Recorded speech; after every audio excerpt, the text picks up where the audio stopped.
Hello दोस्तों, आप लोग अपने परिवार ड्रीम एकेडमी प्रतापगढ़ के साथ एक बार पुनः जुड़ चुके हैं। मैं अंकित आपका अपने परिवार में हार्दिक स्वागत करता हूं। आज हम इस वीडियो में बात करेंगे समता या समानता के अधिकार के बारे में, जिसका वर्णन अनुच्छेद 14 से लेकर कितने तक है, तो अनुच्छेद 18 तक वर्णन है। कितने मौलिक अधिकार होते हैं, हमने इसकी चर्चा पिछले ही वीडियो में कर ली है। अगर आपने उस वीडियो को नहीं देखा तो आप संविधान के नाम से बनी प्लेलिस्ट में जाइए और पहला ही वीडियो आपको मिल जाएगा। ध्यान दीजिए, जितने भी वीडियो हैं एक क्रम में ही आपको मिल जाएंगे। आप इसके लिए परेशान मत होइए, आप केवल संविधान के नाम से बनी प्लेलिस्ट में जाइए, एक क्रम से आपको सारे वीडियो मिल जाएंगे। और वीडियो बहुत लंबा तो नहीं होगा, लेकिन जितने भी होंगे 2-3 वीडियो में करके सारे टॉपिक, जितने भी प्रश्न बनेंगे उन सबको कवर करके ही हम अगले टॉपिक को पढ़ाना प्रारंभ करेंगे। आइए पढ़ते हैं। पहला अधिकार कौन सा है, तो समता या समानता का अधिकार। पहला अधिकार कौन सा है, इसे कहते हैं समता, या इसी को क्या कहा जाता है, समानता का अधिकार। इसे क्या कहा जाता है, समता का अधिकार, या कह सकते हैं समानता का अधिकार। इसका वर्णन कहाँ से कहाँ तक है, तो अनुच्छेद 14 से लेकर अनुच्छेद 18 तक। कितने से कितने तक, तो अनुच्छेद 14 से लेकर अनुच्छेद 18 तक। ये टॉपिक बहुत ही इम्पॉर्टेंट है, क्योंकि यह प्रश्न यहाँ पे बार बार बनता है, तो आप इसको तैयार जरूर कर लीजिए। अनुच्छेद 12 से 35 तक आप बहुत अच्छे से तैयार कर लीजिए। कोई भी परीक्षा हो, अगर यहाँ से प्रश्न बनता है तो सबसे पहले यहीं से प्रश्न बनेगा, और इसमें से हम फिक्स है 1 से 2 क्वेश्चन फिक्स है मिलने वाले हैं यहाँ पर। आइए चर्चा करते हैं इन सब के बारे में एक एक करके, यानी अनुच्छेद 14 से लेकर अनुच्छेद 18 के बारे में। अनुच्छेद 14 क्या कहता है, थोड़ा सा हम इसको नोट कर दें। अनुच्छेद 14 क्या कहता है, तो अनुच्छेद 14 कहता है वैधानिक समानता। अनुच्छेद 14 किसकी बात करता है, वैधानिक समानता। वैधानिक समानता, या इसी को हम कह सकते हैं विधि के समक्ष समानता। विधि के समक्ष समानता। कौन सा अनुच्छेद विधि के समक्ष समानता की बात करता है, तो अनुच्छेद 14। अनुच्छेद 14 कहता है कि राज्य जो भी कानून बनाएगा, राज्य जो भी कानून बनाएगा वह सबके लिए समान होगा, चाहे वह कानून बनाने वाला स्वयं क्यों ना हो। जो व्यक्ति कानून बना रहा है वह स्वयं क्यों ना हो, अगर वह कुछ वैसा काम करता है जो आम नागरिक के लिए है, तो वह कानून उसके लिए भी होगा। अगर वह वही गुनाह करता है तो उसके लिए भी सजा होगी, भले ही क्यों ना राष्ट्रपति हो। भारत का राष्ट्रपति के लिए जो कानून हो वही आम नागरिक के लिए भी कानून हो। तो यही कहता है क्या, वैधानिक समानता यही बात करता है कि जितने भी व्यक्ति होंगे भारत के, चाहे उच्च वर्ग के हों चाहे निम्न वर्ग के हों, कोई धनवान व्यक्ति हो या गरीब व्यक्ति हो, वह कानून के समक्ष क्या होगा, बराबर होगा। और राज्य का कर्तव्य होगा कि वह जो भी कानून बनाए उसमें जो है सभी को बराबर रखा जाए। चाहे जैसे एग्जाम्पल में समझें, मान लीजिए एक व्यक्ति को चोरी करने के लिए 1 साल की सज़ा होती है। कोई छोटी चोरी की, उसको सज़ा कितने साल की मिली, 1 साल की। कोई आम नागरिक हो, कोई भी व्यक्ति हो सकता है, वही काम अगर कोई उच्च पद पर बैठा हुआ व्यक्ति, चाहे वह प्रधानमंत्री हो या राष्ट्रपति हो या और कोई अधिकारी हो, अगर वही जो कानून लागू करता है, सरकार भी जो भी व्यक्ति कानून बनाता है, यशी का यानी जो सुप्रीम कोर्ट का मुख्य न्यायाधीश हो, अगर वही समान गुनाह करता है, वही चोरी करता है, तो जो व्यक्ति के लिए उसको सज़ा मिली है वही सज़ा किसको मिलेगी, उस व्यक्ति को, चाहे वो उच्च वर्ग का हो या कोई सी पदाधिकारी पर हो। यही बात अनुच्छेद 14 करता है कि जो है सभी वैधानिक समानता यानी विधि के समक्ष यानी कानून के समक्ष सभी क्या होंगे, बराबर होंगे। अनुच्छेद 14 समझ में आ गया। पेपर में ऐसे ही प्रश्न पर आता है, विधि के समक्ष समानता की बात कौन सा अनुच्छेद कहता है।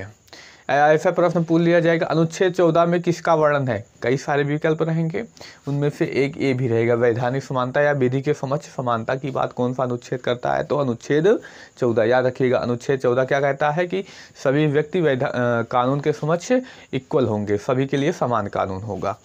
अगला है अनुच्छेद 15।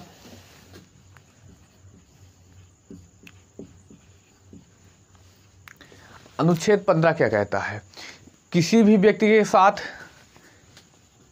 धर्म, मूलवंश,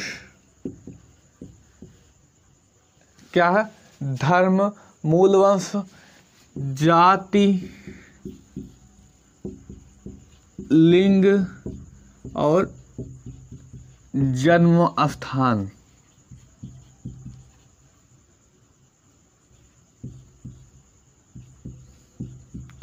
के आधार पर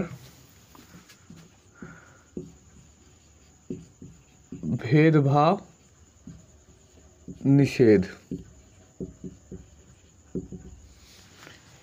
अनुच्छेद 15 क्या कहता है, धर्म, मूलवंश, जाति, लिंग और जन्म स्थान, ये 5 आधार हैं। इन आधार पर आपके साथ कोई भेदभाव नहीं कर सकता।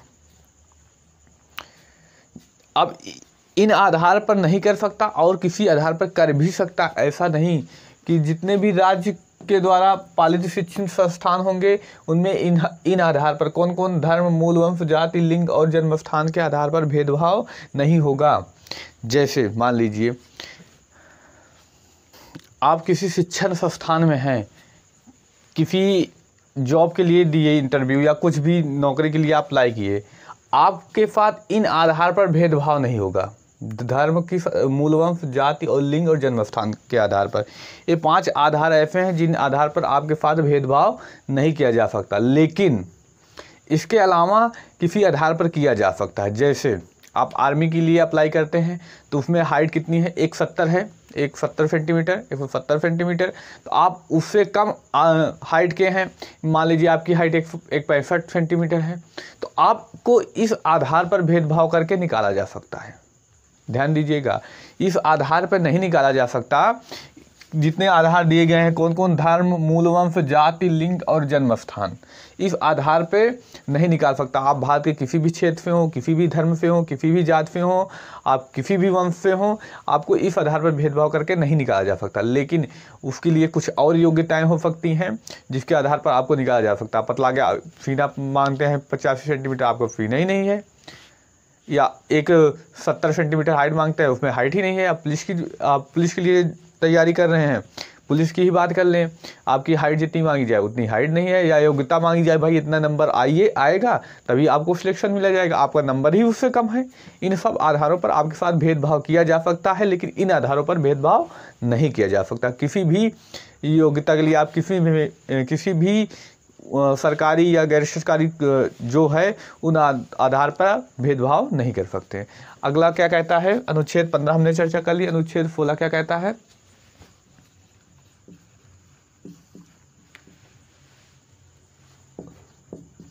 लोक नियोजन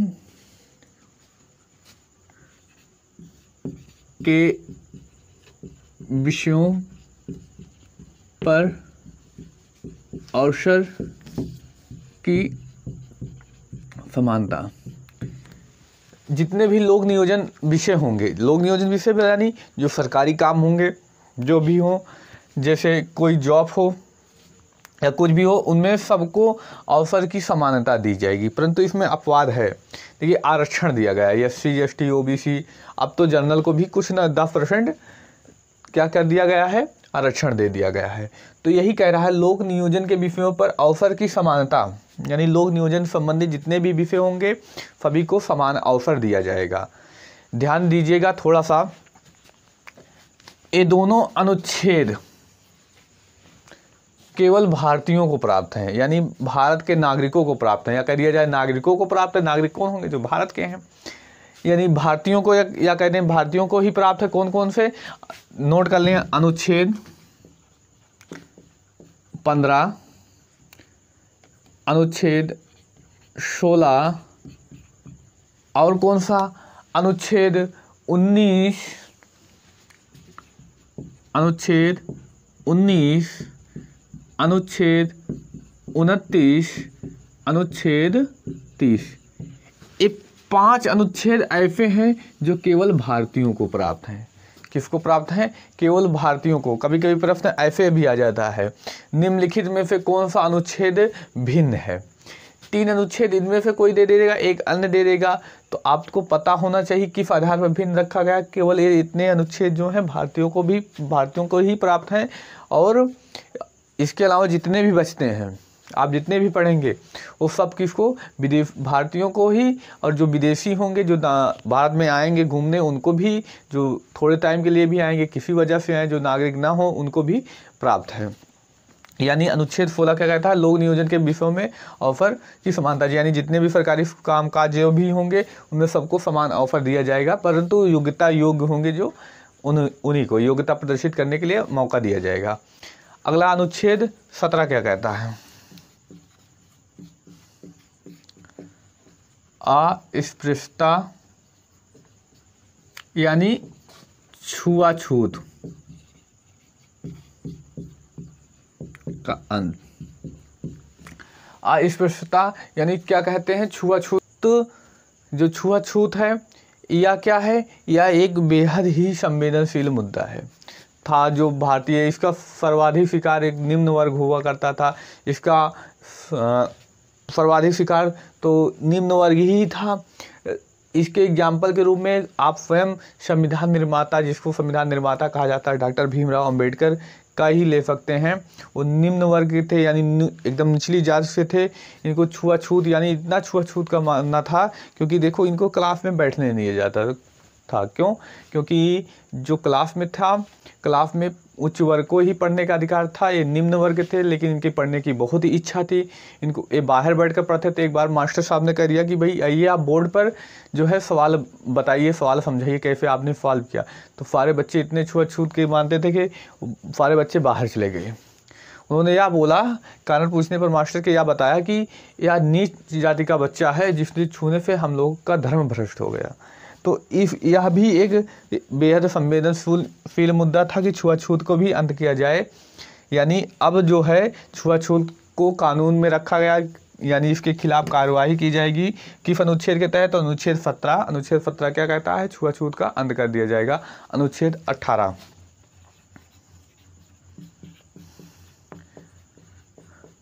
उपाधियों का अंत। देखिए पहले क्या होता था, अंग्रेज हो या कोई भी हो, सारी उपाधियां जो होती थी, उपाधियों का अंत कर दिया गया। उपाधियां कौन सी? जो ब्रिटिश गवर्नमेंट ने दी थी, वो पहले की सारी उपाधियां को अंत कर दिया गया। जैसे पहले लोग कहते थे गुरुदेव की उपाधि, गुरुदेव की उपाधि किसकी है? रविन्द्रनाथ टैगोर किसने दी? महात्मा गांधी ने गुरुदेव कह के क्या पुकार दिया? उनको उपाधि मिल गई गुरुदेव। या महात्मा गांधी को रविन्द्रनाथ टैगोर ने कह दिया महात्मा हो आप, तो भाई महात्मा को उपाधि मिल गई। तो ये सारी उपाधियों का अंत कर दिया गया, क्योंकि अब ऐसी उपाधि कोई धारण नहीं कर सकता। किस अनुच्छेद के तहत? अनुच्छेद 18 के तहत। और ध्यान दीजिएगा, जितने भी पुरस्कार दिए जाते हैं, चाहे वो भारत रत्न हो, परमवीर चक्र हो, पद्मश्री हो, पद्म भूषण हो, पद्म विभूषण हो, जितने भी पुरस्कार हैं और किस अनुच्छेद के तहत दिए जाते हैं? तो अनुच्छेद 18 के तहत। यह प्रश्न पूछा गया था, जितने भी पुरस्कार होंगे यूपी में ही पूछा गया था, जितने भी पुरस्कार होंगे किस अनुच्छेद के तहत दिए जाएंगे? तो अनुच्छेद 18 के तहत ही दिए जाएंगे। यानी अनुच्छेद 18 में ही सारे पुरस्कार दिए जाएंगे।